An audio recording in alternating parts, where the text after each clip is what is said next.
তো গাইজ আমরা আছি এখন সাবরা। সাবরা হচ্ছে যে লেবাননের ভিতরে একটা বাংলাদেশিদের মার্কেট, যেখানে বাংলাদেশি সব ধরনের পণ্য পাওয়া যায়, মাছ, চাউল, ডাল সবকিছু পাওয়া যায় আসলে। তো আমি আসলে আছি মাছ কিনতে, আমি বেশি একটা আসি না, কারণ এটা আমার তেমন একটা পছন্দ না এই এরিয়াটা।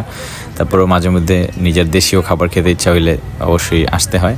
তো আমি প্রায় অনেকদিন পরে আসলাম সাবরা। তো এখান থেকে মাছ নিতেছি আমি। তেলাপিয়া মাছের কেজি হচ্ছে 300 টাকা, আরেকটা আছে আপনার আইর মাছ, এটার কেজি হচ্ছে 400 টাকা। দুই প্রকার চিংড়ি আছে, একটার দাম হচ্ছে 550 টাকা, আরেকটার দাম হচ্ছে 700 টাকা। জানি না কি ফারাক। এগুলো হচ্ছে জিএস মাছ বলে, এগুলো বাংলাদেশে আছে কিনা জানি না। তো সব মিলাইয়া অনেক ভালো লাগলো, কিছু মাছ টাছ নিলাম।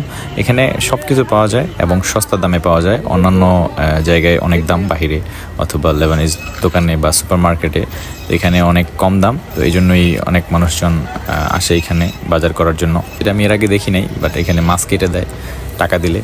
প্রতি একটা মাছ কাটতে 50 টাকা করে নেয়। আমি আসলে মাছ খাওয়া মোটামুটি পছন্দ করি, বাট যতটুকুই পছন্দ করি সুলতে হবে, কাটতে হবে, তারপর রান্না করতে হবে, এই বয়ে আমি আসলে মাছ নিই না। বাট এই জিনিসটা আমার কাছে ভালো লাগছে, এখানে মাছ কেটে দিতেছে, তো আমার জন্য পারফেক্ট, কারণ নিয়েই ধুয়ে টুয়ে রান্না করে খাওয়া যাবে। সব মিলিয়ে ভালো লাগছে। এখন আমরা বাসায় চলে যাবো। আমার সাথে আছে জাহাঙ্গীর ভাই। ভালো থাকেন সবাই, গুড বাই।